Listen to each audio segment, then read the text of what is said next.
Gold trusted gold buyers. మీరు తాకట్టు పెట్టిన బంగారాన్ని విడిపించి ఈ రోజు ఉన్న మార్కెట్ ధరకు కొనబడను. ఇప్పుడు మనము ఎలాగో ఫ్యామిలీ గురించి మాట్లాడుకుంటున్నప్పుడు కొడుకు కోడలు మీ వారసులుగా కొడుకు కూడా వచ్చాడు, అనుకోకుండా కోడలు కూడా ఇదే రంగం నుంచి వచ్చింది.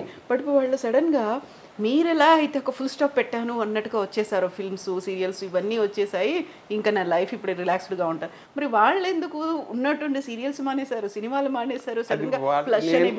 నేను ఎప్పుడు కూడా నా కొడుకు చదువు పూర్తయిపోయిందా అడిగాడు, సినిమాలో చేరతానని.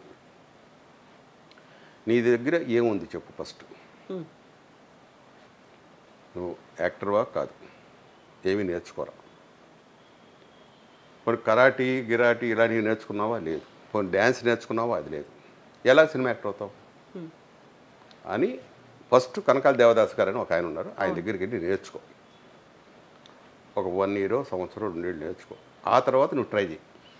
నేను ట్రై చేయను, నువ్వు ట్రై చేసుకోవాలి. రికమెండ్ కూడా చేయనని చెప్పి లేదు, నేను రికమెండ్ చేయను. నేను చెప్తే ఇచ్చేస్తాను అనుకోబాకు, నీ టాలెంట్ చూసి వాళ్ళు ఇవ్వాలి అంటే. వాడు అలాగే చేరాడు ఈ 2-3 ఏళ్ళు. వాడిని అప్పుడప్పుడు మధ్యలో టెస్ట్ చేసేవాడిని. డైలాగు గట్టిగా చెప్తున్నావా, డిక్షన్ ఎలా ఉంది, జనంలో లాంగ్ నుంచి చెప్పాలంటే ఏ సౌండ్లో చెప్పాలి, దగ్గరుంటే ఏ సౌండ్లో చెప్పాలి అంటే చెప్పాడు. మాడ్యులేషన్స్ అన్ని చెక్ చేశాడు. ఓకే, దారిలో పడ్డాడులే. ఇంకా అది ఆ తర్వాత ఏదో సినిమాలు 2-3 సినిమాలు వచ్చినాయి. ఏదో పెద్ద ఇది కాల సీరియళ్ళు అడిగారు, దాంట్లో చేస్తాను.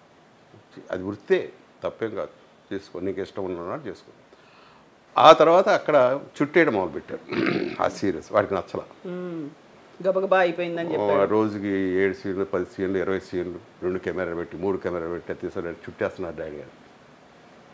నీకు ఇష్టం ఉంటే చెయ్యి, లేదు వేరే పని చేసుకో.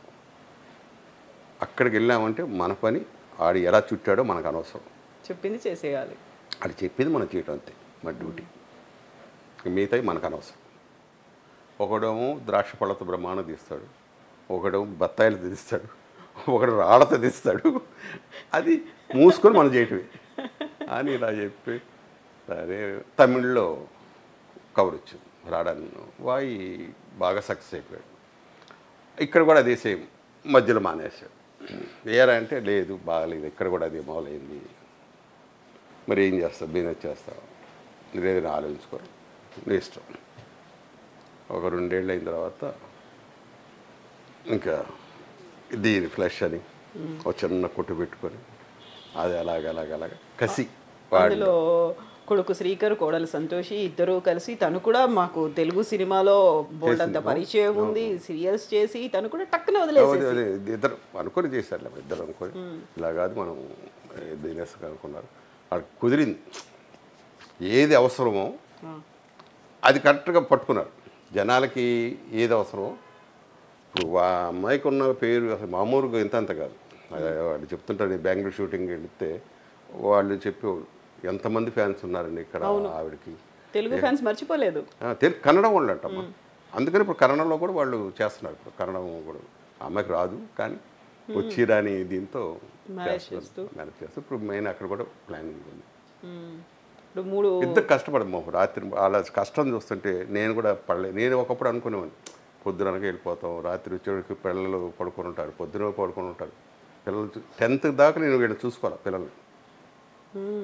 ఒక్కోసారి మా మనవాడిని గారాబం చేస్తాను, ఎందుకు రాళ్ళంత గారాబం, మీలా రోజులు వేరులేండి అంటే ఎగతానికి కావాలి కన్నా మనం ఎప్పుడు చూడలేదు కదా అది కానీ.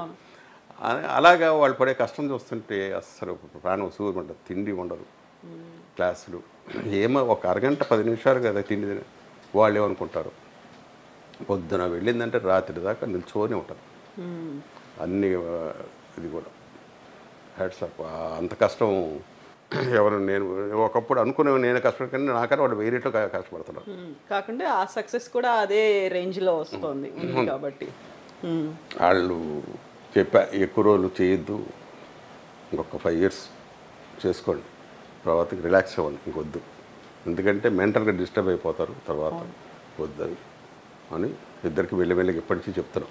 5 years తర్వాత వాళ్ళకి ఒక బ్రాండ్ అనేది ఎస్టాబ్లిష్ అయిన తర్వాత గద్దెలకి అప్పుడు ఇచ్చేసి వేరే ఒకరిని వాళ్ళు- ఇచ్చేసి ఇంకా అవన్నీ కూడా ఎవరికో మేనేజర్లు ఇవన్నీ ఇప్పుడు కంప్యూటరైజర్ కాబట్టి ప్రాబ్లం లేదు. అవును. సరదాగా ఉంటే వెళ్ళండి కాసేపు ఒక గంట కూర్చోడు వచ్చేయడం ఇంత ఇదిగా రాత్రి పోడు.